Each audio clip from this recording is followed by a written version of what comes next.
I think it's a top fight for Terence Crawford, but Terence Crawford is a great fighter. He has a great defense. He has a good combination punches, but I think the weight class is no good for him.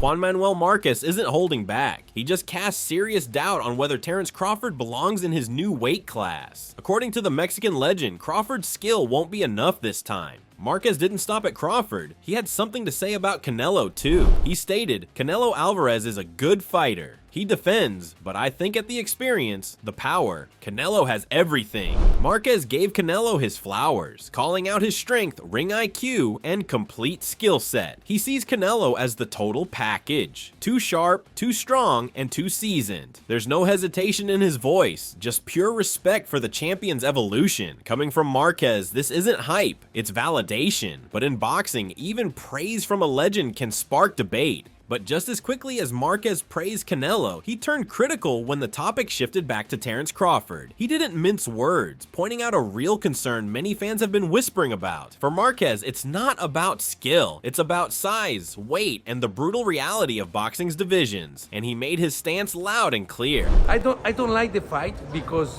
Terence Crawford is a good fighter, but in the sport of boxing, it has divisions. You know what I mean? You know? Right, weight classes. You know what? Right? Yeah, weight classes for a reason. Weight classes for And Terence Crawford is a good fighter in super lightweight, welterweight, super welterweight, but I think more. I remember when Terence Crawford fought with Madrimov. Yes. He looks slow. He looks with no power.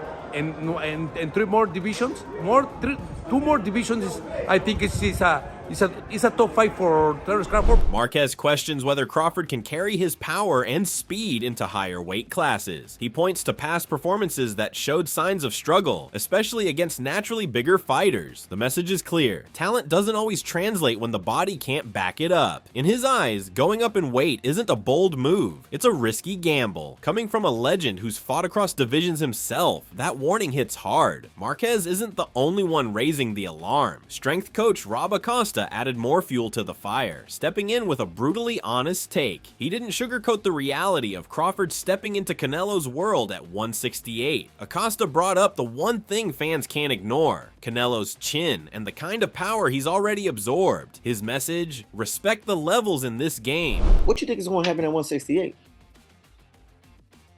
Canelo's been hit by Triple G, one of the hardest punches in boxing. You mean to tell me that Crawford's going to go up there and just clean him out? Nah, that's not happening.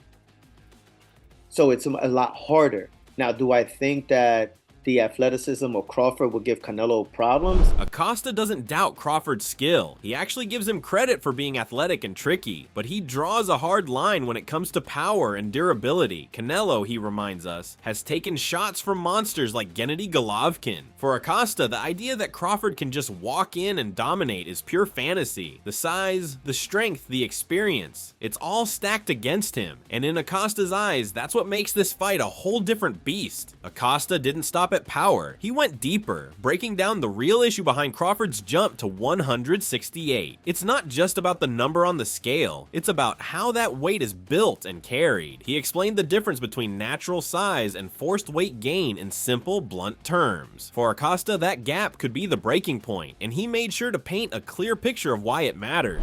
Now we're talking about Crawford. Crawford has come from 140, 147, 154. He's going to skip 60 and go straight to 68. So let's just say Crawford walks around 180. Okay, walks around 180. He's going to come down those 12 pounds, make it 68. He ate his way up to 180. Understand that. He didn't work out his way up to 180. That's the difference. So if you're just going to eat your way up to a heavier weight, assuming because you sparred heavier guys that you can perform at a top level against a guy who's been there numerous times, very comfortable with this weight, and coming down from a heavier weight, That's a whole different animal. He pointed out that Crawford isn't growing into the weight, he's eating into it. That kind of weight gain, he says, doesn't come with real strength or endurance. Meanwhile, Canelo has been living at that weight, cutting down from even higher and thriving. Acosta warns that experience and size don't just come from sparring heavier guys, they come from surviving real fights at that level. And against someone like Canelo, that difference could be brutal. Even with all his concerns, Acosta gave Crawford credit where it's due. He acknowledged that Crawford isn't just a boxer, he's an all-around athlete with serious dedication to training. From wrestling to weightlifting, Crawford puts in the work, and Acosta respects that. He also pointed out the strength of Crawford's team, highlighting the brains behind the brawn. But admiration doesn't cancel out reality. So with Crawford being at 154, however much he weighs, now one thing I do give Crawford, he's incredibly athletic. He's not just into boxing. He does wrestling. He does weight train. You know what I mean? And you know, he has a good strength coach. He has a good strength team. You know, he has BOMAC. So I understand how they can all work together to create this like this super fighter. But it's super hard to come from 154 all the way to 68 within a specific time frame and perform as if you were at 147, 140, 147. Acosta made it clear, even a super fighter has physical limits. Moving from 154 to 168 in a short time isn't just tough, it's risky. He explained that performing at the same level after a big weight change is almost impossible. No matter how good the training or team, the body doesn't always follow the plan. And against someone like Canelo, there's no margin for error. Acosta backed up his points with real evidence, reminding everyone of what happened the last time Crawford moved up in weight. He didn't say Crawford looked bad, but he did say something changed. The extra weight seemed to blunt Crawford's usual sharpness. Both he and his opponent landed clean shots, but neither looked shaken, and that, for Acosta, raised more questions than answers. We already seen what happened when he went from 147 and 154, right? It wasn't a bad performance, but it kind of took away that Crawford got hit with good shots. He took it well. Crawford also gave him some good shots. He took it well. Acosta used that fight to show what might happen again, just on a bigger, more dangerous stage. If Crawford's power didn't carry perfectly to 154, how will it hold up at 168? And if his opponents can take his best shots, that changes the entire fight. It's not about heart. Crawford's proven he has that. It's about whether his weapons still work against bigger, stronger men, and in Acosta's view, that's a huge unknown. Abel Sanchez, one of the sport's most respected trainers, echoed the same concern, but from a different angle. He focused on the physical gap between the two fighters, calling it a mismatch from the start. Sanchez didn't question Crawford's skill, he questioned whether it would even matter. In his eyes, Canelo's size, experience, and durability make this fight hard to justify, and despite all the hype, he made it clear he's not buying in. Yeah, it just is two different people. Yes, Crawford will gain the weight. Yes, he will be probably around 160, 162, 63 in fight time. But Canelo's a bigger man. Canelo is taking shots from big guys, and nobody has done anything to him. So I don't think this fight. I don't think, I've said it all along, I don't think this fight should happen. But the money was there for both of them, so it's being made. But it's not a fight that I would pay to see.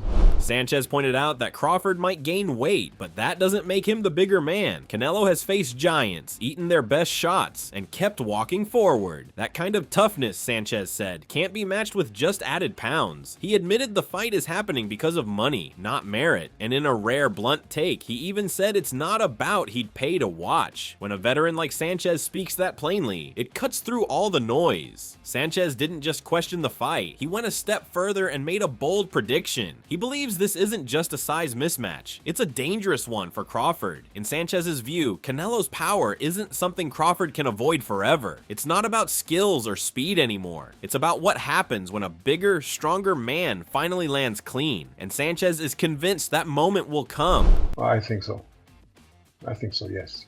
And it's not because Terence is not talented. Terence is a talented fighter. It's just that you're talking about a big man who's used to fighting those big guys. Eventually, he will catch Crawford. Eventually, he will and punish Crawford and and hurt him. He made it clear this isn't a knock on Crawford's talent. He called him a gifted fighter, but talent alone, he said, won't save you from the kind of punishment Canelo can dish out. Sanchez spoke with the calm certainty of someone who's seen too many good fighters get overwhelmed by size and strength. For him, this isn't just a tough fight for Crawford, it could end badly. That's not hype. That's a warning from a man who's been in the trenches. Darius Coit added his voice to the growing list of experts throwing cold water on the Crawford versus Canelo matchup. While he admitted there's technical interest from a pure boxing perspective, he didn't hold back on the core issue: danger. Like others, Coit questioned whether Crawford has the kind of firepower to make Canelo respect him. And for Coit, that missing threat changes everything.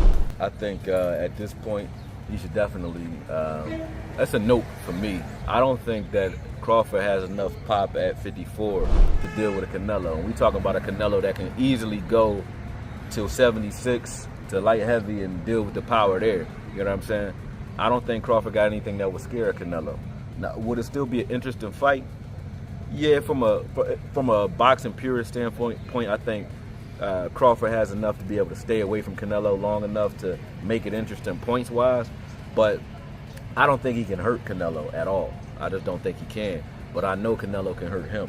So that fight for me is less exciting after watching. He doesn't believe Crawford has what it takes to hurt Canelo, no matter how skilled or slick he is. That lack of power, Coit said, would leave Crawford stuck in survival mode, trying to win rounds without making a real impact. Meanwhile, Canelo only needs one opening to change the fight. Coit's tone wasn't dismissive, it was realistic. In his eyes, without the threat of damage, the excitement fades fast. And once again, it's the size gap stealing the spotlight. Coit didn't stop at calling the fight less exciting. He took it further and made his pick. For him, it comes down to a classic rule in boxing: size matters. Coit believes Canelo wouldn't just survive Crawford's offense, he'd walk him down. He sees moments in the fight where Canelo would turn up the pressure and force Crawford into uncomfortable territory. And in those spots, Coit thinks the outcome becomes clear. He stated, "I think that Canelo would have been able to press the envelope in spots." He further added, "I think Canelo beats Crawford because a good big man beats a good little man most of the time, so I think that's how that fight would go." Coit's take is simple but strong. He's not questioning Crawford's skill, he's just backing the bigger man in a physical fight. He believes Canelo would be able to control key moments, apply pressure, and take over as the rounds go on. That size advantage, paired with experience at the weight, is what tips the scale for Coit. And like many others, he's not basing it on theory, he's basing it on history. Even legendary broadcaster Jim Lampley weighed in, offering a more measured but still cautious perspective. He didn't slam the fight outright, but he raised a major concern that's been echoed again and again: the weight gap. For Lampley, it's not just numbers, it's the reality of what those pounds mean inside the ring. Especially in the middle weight ranges, where strength, speed, and timing are closely balanced, big jumps can be dangerous. Well, my first thought is whether it's 14 pounds or 21 pounds, it's a big gap.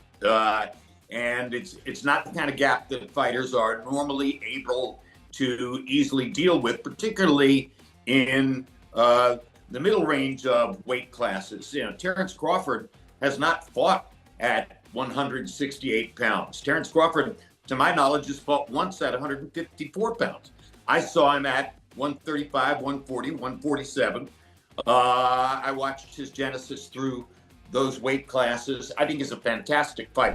Lampley pointed out that Crawford hasn't truly tested himself at 154, let alone 168. He's watched Crawford dominate through the lower divisions, from 135 up to 147, and praised his skill along the way. But making such a big leap with so little experience at the higher weights? That's a different challenge altogether. Still, Lampley called it a fantastic fight, just one wrapped in real risk. And when someone with his history in the sport talks, people listen. Lampley didn't hide his admiration for Crawford. In fact, he made it personal. He's called Crawford's fights, watched his rise firsthand, and openly declared himself one of Crawford's biggest fans. But even with that deep respect, Lampley couldn't ignore the hard truth about this matchup. He drew a sharp line between admiration and realism, especially when it comes to moving up in weight. His tone was honest, not emotional.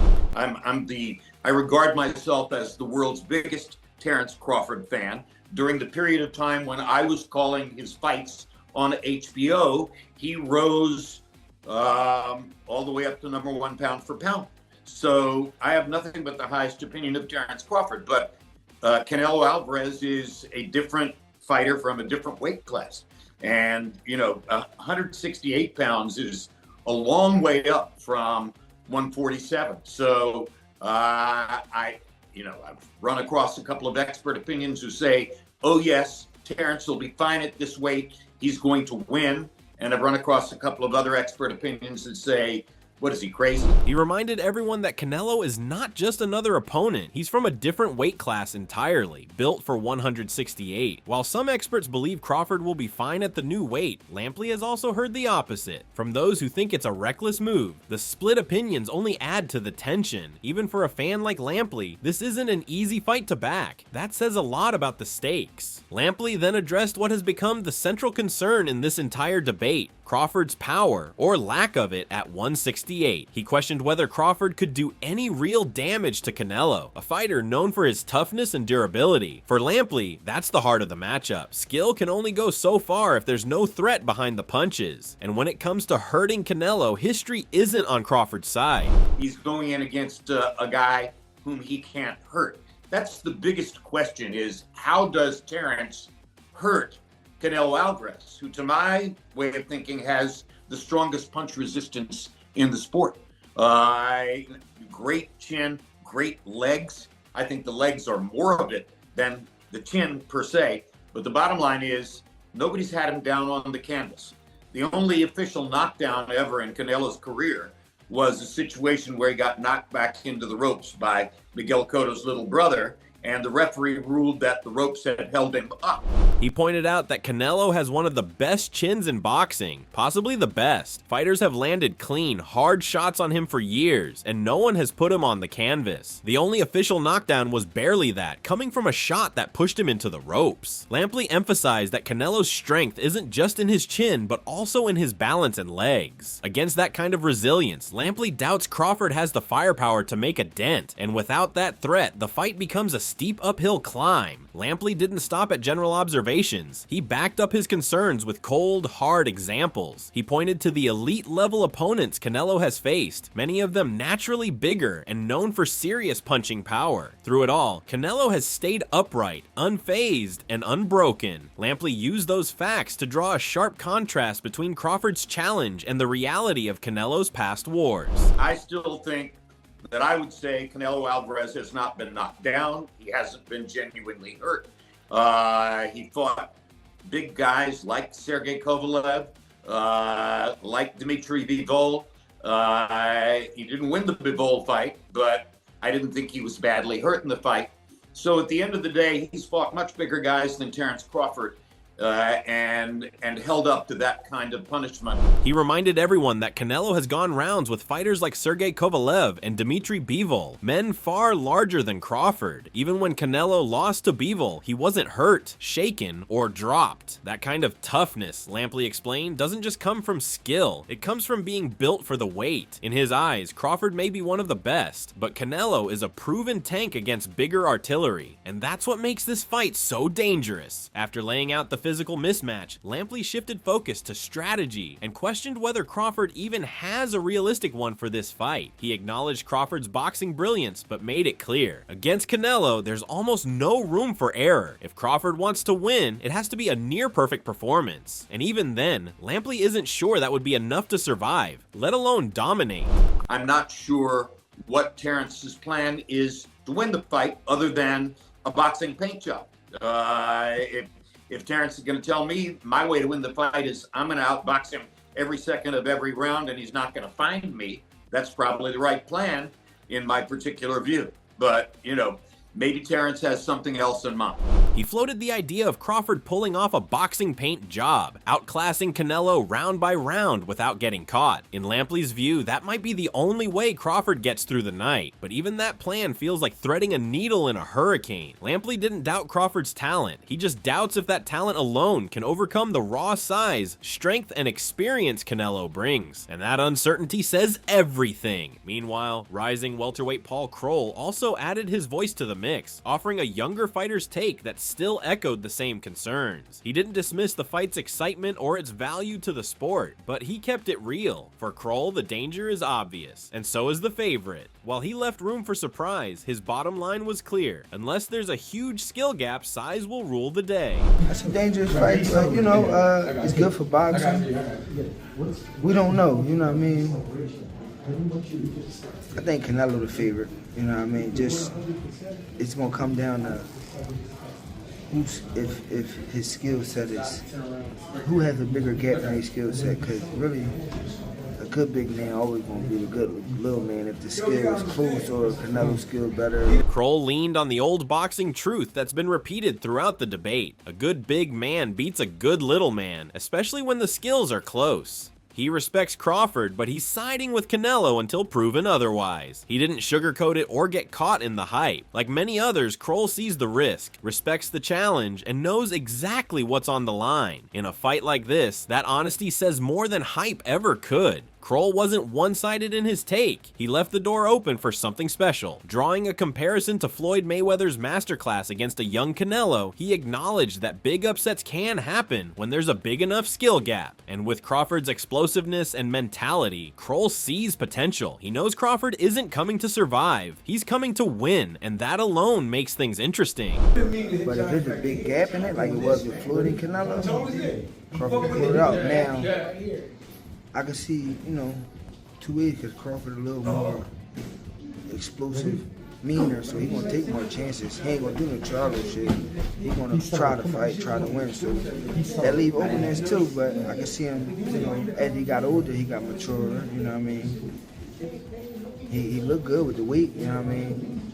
So we don't know. It's one of them fights. Kroll pointed out that Crawford is more aggressive, more willing to take risks, and that could make the fight unpredictable. But those same risks could also leave openings, especially against someone like Canelo. Still, he noted Crawford's maturity and how well he's handled moving up in weight so far. In Kroll's eyes, the fight isn't black and white. There's doubt, there's danger, but there's also a chance. That's what makes this matchup hard to ignore. Still, Kroll circled back to the same key issue that's been echoed by veterans and analysts alike: power. He doesn't believe Crawford has enough of it to seriously hurt Canelo. As much as he respects Crawford's skill, explosiveness, and mindset, Kroll kept it honest. If Crawford's going to win, it won't be by knockout. It'll be by being smart, slick, and perfect for 12 rounds. He stated, "I don't think realistically, I don't think he's going to hurt him. I just think he wins. If he do win, it's a decision." Kroll's breakdown cuts to the core of the whole debate. Like others, he sees Canelo as too strong, too tough to be broken down physically. Crawford's path in his eyes is all about movement, timing, and discipline. No room for brawling, no room for mistakes. Just a clean decision, earned the hard way. And that kind of fight, it's a razor-thin line between brilliance and disaster. After hearing from legends, trainers, and active fighters, one thing is clear: Crawford versus. Canelo isn't just a super fight, it's a lightning rod. The weight gap, the power difference, the styles, the strategy, it's all under the microscope. From Juan Manuel Marquez and Abel Sanchez to Jim Lampley and Paul Kroll, the voices of experience have spoken, and most of them are sounding the alarm. Some call it brave, others call it reckless, but no one is calling it easy. Whether it's about legacy, money, or pride, this fight is drawing lines across the boxing world. So what do we think? Crawford is a generational talent, no question, but this fight isn't about skill alone. It's about whether that skill can survive against a fighter built for the weight, tested by giants, and still standing. If Crawford can pull this off, it will be one of the greatest feats in modern boxing. But make no mistake, he's walking into fire.